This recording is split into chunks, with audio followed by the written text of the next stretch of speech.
Objectif Élysée, vous êtes sur LCI, les candidats à la présidentielle qui viennent exposer leur choix, leur programme sur LCI. Bonjour François Asselineau. Bonjour. Merci d'être là ce matin. Vous êtes le candidat de l'UPR, l'Union populaire républicaine. Je voudrais d'abord, si vous le voulez bien, qu'on regarde votre affiche de campagne, placardée donc depuis lundi un peu partout en France. Un choix historique, voilà ce qu'on peut lire. Pourquoi ces mots historiques, après tout, on aurait pu dire ça, de l'élection de Marine Le Pen si elle a lieu, de celle de Jean-Luc Mélenchon ou encore d'Emmanuel Macron? Non, parce que moi je suis le seul à proposer ce que viennent de décider les Britanniques, c'est-à-dire justement un choix historique, la sortie de l'Union européenne. C'est vraiment un choix historique alors que Madame Le Pen, Monsieur Mélenchon ne proposent que de renégocier les traités. Moi je dis aux Français qu'il y a une vie après la construction européenne. Il ne s'agit pas de se refermer sur le monde. Il s'agit de se rouvrir sur l'ensemble de la planète. La France est un pays membre du Conseil de sécurité des Nations Unies. En reprenant notre souveraineté, notre indépendance nationale, on rendra aux Français leur démocratie, mais il ne s'agit pas de se couper de nos voisins. Au contraire, on continuera à avoir d'extraordinaires relations avec l'Allemagne, avec le Royaume-Uni. Il sera bien sorti de l'Union européenne, on sera plusieurs. Il y aura le Royaume-Uni, la Suisse qui n'y est pas, l'Islande, la Norvège. Et puis vous savez, l'ensemble en fait de la construction européenne est en train de s'effondrer. C'est pas moi qui le dis. C'est le grand cabinet d'intelligence économique américain Stratfor qui a dit en début d'année que de toute façon l'Union européenne allait s'effondrer. Donc il vaut mieux dans ces conditions voir les choses à l'avance, ce qui est une qualité qu'on m'a toujours reconnue professionnellement. J'avais été nommé délégué à l'intelligence économique pour cela.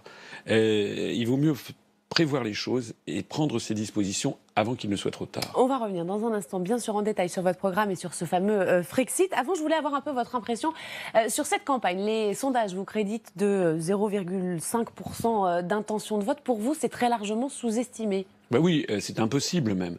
On a fait près de 1% des suffrages il y a 2 ans pour les élections régionales, alors que nous n'avions que 6 000 adhérents. Maintenant, on en a plus de 24 000, et alors que je n'avais aucune notoriété nationale. Donc là, je pense que je vais Vous tablez sur combien? J'en sais rien. En tout cas, vous savez que les bookmakers britanniques, qui jouent de l'argent, eh bien maintenant m'ont placé en 5e position devant Benoît Hamon. Ça vous a fait sourire, ça? Oui, ça m'a fait sourire. Ça montre en tout cas que les sondages ne valent que ce qu'ils valent, c'est-à-dire pas grand-chose. Et si vous allez sur Internet, eh bien, vous avez des sondages en ligne qui me donnent des scores tout à fait spectaculaires. Alors, qui ne sont pas des sondages, puisque ce n'est pas un panel représentatif. Oui, mais il y a des milliers et des milliers de personnes et on ne peut voter qu'une seule fois. Donc c'est quand même représentatif d'une tendance. Et regardez, les sondages se sont complètement trompés sur le Brexit, sur Trump, sur la primaire des Républicains, sur la primaire du PS.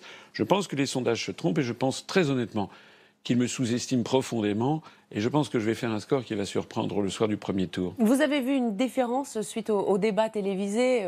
Ça m'a amusé beaucoup, un peu comparé à Madonna. Oui, il y a quelque chose qui change, en tout cas, quand on passe comme ça de l'anonymat à la candidature? C'est un peu vertigineux. On se demande est-ce qu'on va conserver, avoir une vie privée. Mais vous savez, moi, je suis quelqu'un d'assez pudique.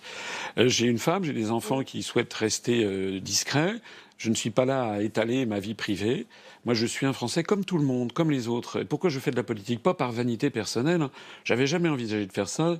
Et ce que j'ai fait, si je fais de ça, c'est parce qu'il n'y a pas, dans la sphère politique actuelle, quelqu'un qui, à mon avis, ait la compétence, l'expérience pour expliquer vraiment aux Français ce qui se passe. Et ceci sans avoir peur, sans se faire intimider par les pressions des uns et des autres. D'ailleurs, reconnaissez quelque chose, c'est que depuis 10 ans que j'ai créé mon mouvement politique, sans aucun soutien, ce mouvement qui maintenant est en croissance verticale, j'ai toujours dit la même chose, toujours fait les mêmes analyses et les mêmes propositions, et je ne change pas. Je voyais juste avant, il y avait M. Retailleau qui représentait M. Fillon. Mais M. Fillon, depuis le début de la campagne, il a changé 50 fois. Il proposait de détruire, si j'ai bien compris, la sécurité sociale.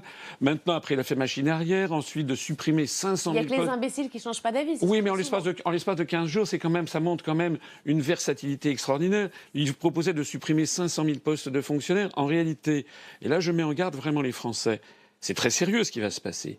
Est-ce que vraiment ils pensent que s'ils réalisent des gens qui proposent en fait de faire la même politique que celle qu'on a depuis 10 ou 15 ans, ça va vraiment changer les choses? La réponse est non. Il faut une véritable rupture.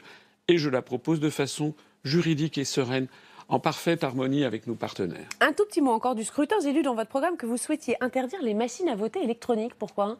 Ah oui, ça je souhaite, mais parce que c'est très important que les électeurs... C'est pas fiable? Écoutez, vous savez, en matière électronique, tout peut arriver. J'en profite d'ailleurs pour dire que, sauf erreur de ma part, la centralisation des votes maintenant est effectuée au Texas. Moi, ce que je veux, c'est qu'il y ait un bulletin dans l'urne pour que les gens puissent constater qu'il y a effectivement eu que le vote n'a pas été truqué. Il y a un très grand doute dans la population française sur l'ensemble de la politique française. Il faut réintroduire de l'honnêteté, de la crédibilité, une urne transparente, et puis après les gens dépouillent, c'est important. Et en plus de ça, il y a un geste citoyen qui consiste à aller déposer son bulletin dans son urne, c'est très important. Bon, on revient sur votre mesure phare, là, le retour au franc, donc la sortie de l'euro. On va essayer, si vous voulez bien, de faire un peu de pédagogie ensemble. Concrètement, d'abord, on fait comment ? Concrètement, on fait comment ? C'est-à-dire, hop, on dit, ça y est, on repasse au franc. Non, ça se passe en combien de temps ? Comment on fait ? Alors, il faut savoir qu'il est beaucoup plus facile, historiquement c'est prouvé, de sortir d'une monnaie que d'entrer dans une monnaie plurinationale. Il a fallu 10 ans pour entrer dans l'euro. Là, c'est beaucoup plus rapide. Si on recrée le franc, il faudra rétablir un contrôle des mouvements de capitaux. Ça, c'est important, mais nos partenaires seront d'accord. Et puis, en termes très techniques, sur les billets, ça s'est déjà produit de nombreuses fois, par exemple lors de l'éclatement de l'Empire austro-hongrois, etc. Les billets, dans un tout premier temps, on pourra donner pendant 3-4 jours un coup de tampon sur les billets. Ça se c'est fera pas un peu artisanal, ça, quand même ? Oui, mais ça, c'est le temps de refabriquer les billets. Normalement, ça serait plus prudent d'avoir fait des nouveaux billets. Mais ça, c'est ce qui s'est fait partout. Ça s'est fait en Tchécoslovaquie, ça s'est fait un peu partout. On donne un coup de tampon sur les billets pour montrer que ce sont désormais des francs. Et puis, le temps de fabriquer des nouveaux billets, vous savez que la France est l'un des principaux pays fabricants de billets. Il vaut combien, ce billet ? Mais les billets ne sont qu'une petite partie de la question. Il y a d'autres parties beaucoup plus importantes. C'est la grande masse de la monnaie fiduciaire et de la monnaie de la monnaie électronique. C'est là où il faudra avoir les choses. Alors là, comment dirais-je, le taux de change, ça sera 1 franc égale 1 euro. Ça sera le taux de change officiel. On ne va pas revenir au franc ancien, ça sera un nouveau franc, comme il y avait eu le nouveau franc en 1960, qui aura une valeur supérieure à l'ancien franc. On aura un franc égal à 1 euro. Il y a beaucoup d'économistes qui redoutent une dépréciation de la monnaie en cas de retour. Oui, ça a été envisagé. Moi, je dis les choses aux Français telles qu'elles sont. 30% Non, ça c'est 30%. Si c'était 30%, on aurait un afflux énorme de demandes d'exportation. Les exportations françaises monteraient en flèche et il y aurait une forte demande de francs, donc le franc remonterait. Non, ce qu'on dit, le FMI, Natixis, ING, etc., c'est une dépréciation de l'ordre de 10%. Mais vous savez que l'euro, entre 2014 et 2017, il a perdu 25% de sa valeur par rapport au dollar. On n'en a pas fait toute une affaire. Donc là, il s'agit d'une dépréciation de l'ordre de 6 à 10%, mais qui va avoir des avantages colossaux. On va redynamiser d'un seul coup nos exportations, joint avec un contrôle des mouvements de capitaux d'une part, et avec un Deutschmark ou un euro rémanent, parce que l'euro qui restera ne sera plus le même qu'avant, qui montera par rapport au franc. Sauf que les exportations coûteront plus cher. On est bien obligé d'exporter du pétrole, par exemple. Non, d'importer. Oui, les importations coûteront plus cher, mais les exportations vont connaître un fort envol. Je prends l'engagement ici de faire baisser le nombre de chômeurs de catégorie A de 1,5 million en 2 à 2 ans et demi. Ça, c'est automatique avec ce retour au franc ? Écoutez, il y a une étude qui avait été faite par la Fondation Respublica en 2013 qui le montrait. Parce que les autres, ils proposent quoi, en fait ? Vous savez, moi, je pourrais faire comme tout le monde, dire « Eh ben voilà, je vais vous proposer un contrat emploi 21e siècle, jeune, etc. » Plus personne n'y croit. Ce sont des cautères sur des jambes de bois. Il s'agit d'un problème macroéconomique qu'on ne trouve pas seulement en France, qu'on trouve encore pire en Grèce, en Italie, en Espagne. La monnaie actuelle est surévaluée par rapport à la compétitivité de l'économie française.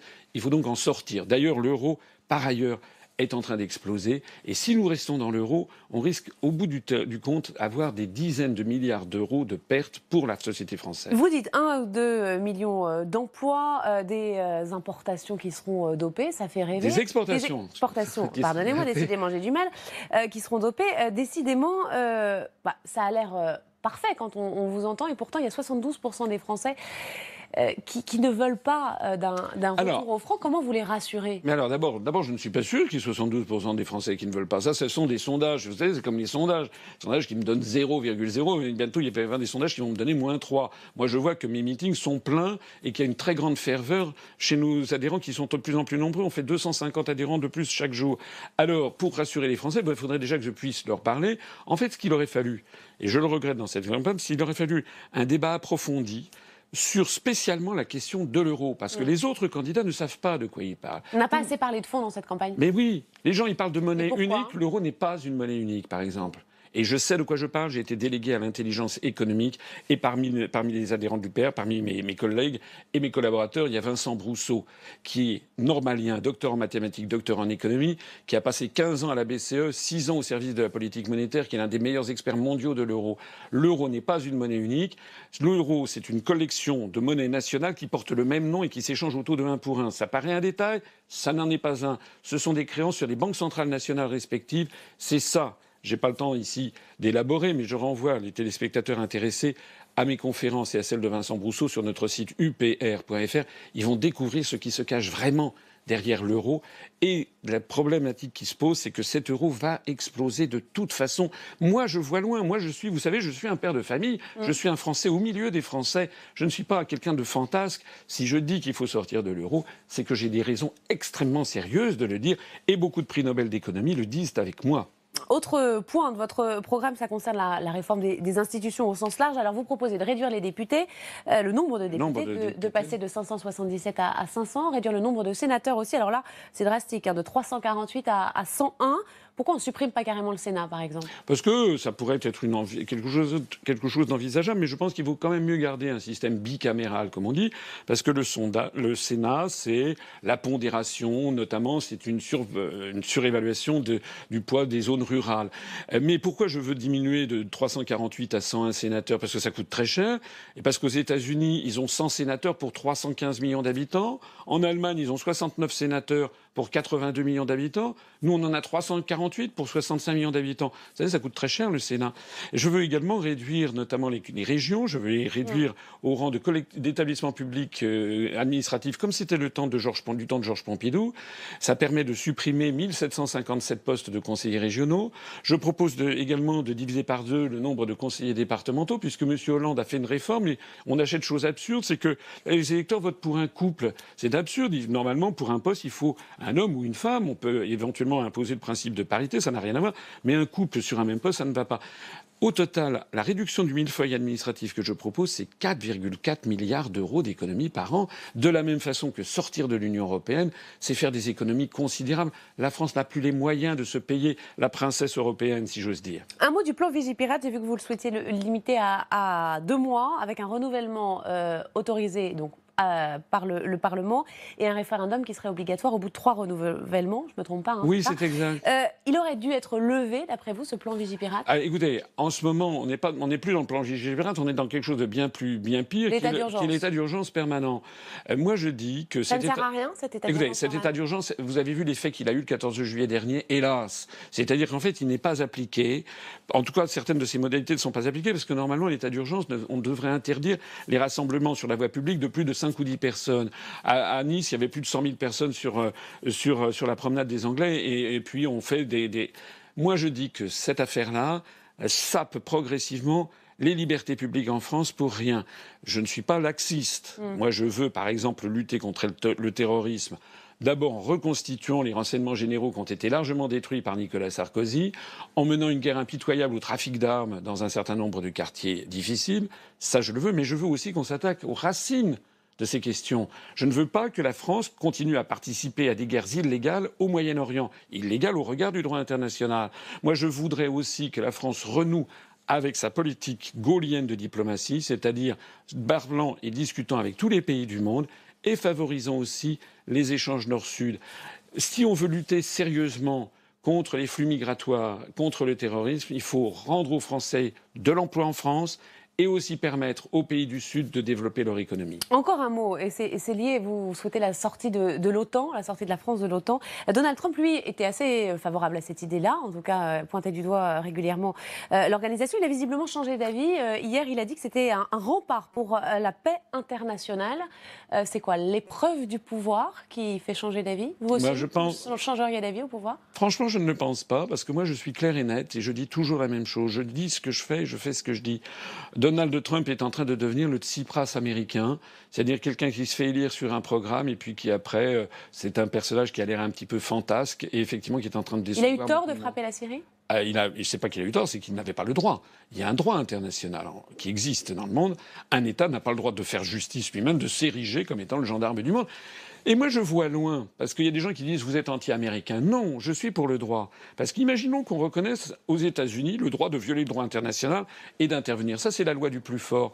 Mais dans 50 ans ou dans 100 ans, qui est-ce qui ne nous dit pas que ça sera peut-être la Russie ou la Chine qui seront le pays le plus puissant du monde? Et qu'est-ce qu'on dira si, par exemple, la Chine se permettait d'aller bombarder des pays qui ne lui plaisent pas?